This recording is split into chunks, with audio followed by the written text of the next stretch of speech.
Hey everybody, welcome back to the Wolf Pit with another episode of What Are We Eating?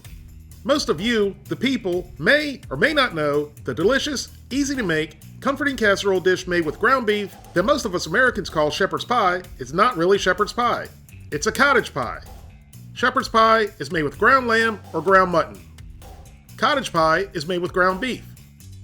But I do know there's a lot of people that make it with ground turkey or ground chicken. Besides the type of meat you use, it's basically the same dish. Ground meat with gravy, with or without vegetables. I like vegetables in mine. And then everything's finally topped off with mashed potatoes, and most people I know do the same as I do and add some sort of grated cheese on top. Once everything's put together, it's baked to golden brown deliciousness. Whether you're making a cottage pie or a shepherd's pie, they're very easy to make. But as usual, some people want the convenience of heat and eat meals. So now they can have it, with great values, shepherd's pie, which is really a cottage pie. Obviously, I got this from Walmart. I paid $5.48 for this 2-pound container. It's not a bad price at all, if it's any good. Great Value's shepherd's pie is made with beef in a hearty sauce with vegetables topped with mashed potatoes. There are very few simple ingredients. Believe it or not, every single ingredient in here is something most people already have in their kitchen. Maybe with the exception of dried orange pulp. But I know my daughter's left oranges out on the counter that you could definitely consider dried orange pulp. I'm definitely very impressed with the ingredients. It just shows frozen food doesn't have to be full of garbage and preservatives. There's 5 1-cup servings per container. Per serving, there's 190 calories, 10 grams of total fat, 4 grams of saturated fat, 0.5 grams of trans fat, 35 milligrams of cholesterol, 520 milligrams of sodium, 15 grams of carbohydrates, 2 grams of fiber, 2 grams of sugars, and 10 grams of protein. So let's get this out of the box, see what it looks like, and get it heated up. Straight out of the box, it looks like a tray of mashed potatoes. There's only one recommended way of heating this up, and that's in the middle rack of a preheated 400-degree oven with the plastic cover still in place for 55 minutes. After baking for 55 minutes in a 400-degree oven, remove the plastic seal and bake for another 10 to 15 minutes, or until it reaches an internal temperature of 165 and the top is nice and golden brown. After cooking for a total of 1 hour and 10 minutes and resting for another 5 minutes, our Great Value shepherd's pie is ready, and it looks and smells great.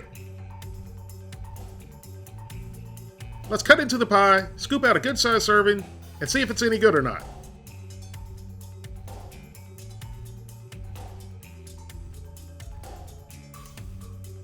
It looks like it's holding together nicely so far.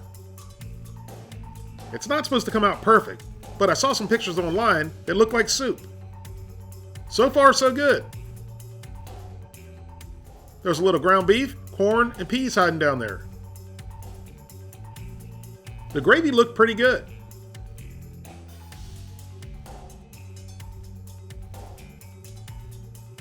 This actually looks like it turned out really good. Nothing like the pictures I saw online. I really wanted to try that nice golden brown crispy crust, but I didn't want to tear up the serving just yet. So I took what it gave me for now. The look of those mashed potatoes made me very leery. I thought they looked more like cream of wheat than they did mashed potatoes. Very, very watery. And that's about all I got on that first forkful was watery potatoes. They sure didn't look good and the texture was extinct. But they didn't taste too bad. I tried to go after that crispy crust one more time, but it still didn't want to come, and I didn't want to tear it apart. So I went to the other side and took a bite. I loaded up this time with ground beef, peas, corn, gravy, and mashed potatoes. I've got to be honest with you, the people. The mashed potatoes looked a whole lot worse than they tasted. But the texture is as bad as it looks. The big bite of everything together was really tasty. The gravy was rich and savory.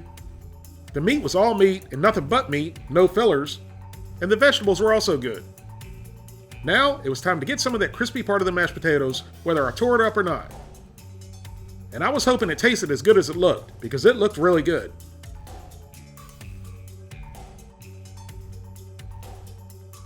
And it did indeed. It was delicious and worth the wait. When I opened it up a little bit more, I saw there were some carrots in there as well, which now that I knew they were in there, I could taste their sweetness. Even with the mashed potatoes not being very creamy or thick at all, I was really enjoying this.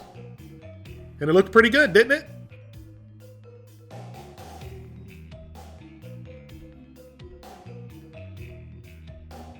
On that last bite, as I was chewing, I found a few surprises. A couple really hard pieces of gristle. It's definitely not the end of the world, but not what most people want to bite into. So here's my thoughts on the Great Value's wrongly named shepherd's pie. It was pretty good. If the potatoes had more texture and were somewhat creamy, it would have been really good. The overall flavor was pretty darn tasty. The vegetables were good, not mushy at all. The gravy was delicious, rich and savory. The meat was all meat and nothing but meat, no fillers. The gristle is what happens when you cook with real meat, so it doesn't bother me at all, but it may bother other people. But the very short list of very simple ingredients really impressed me. So with all of this said, even with the loose mashed potatoes, I'm giving Great Value's shepherd's pie a 7 out of 10. If you'd like to help support the Wolf Pit, consider being a patron.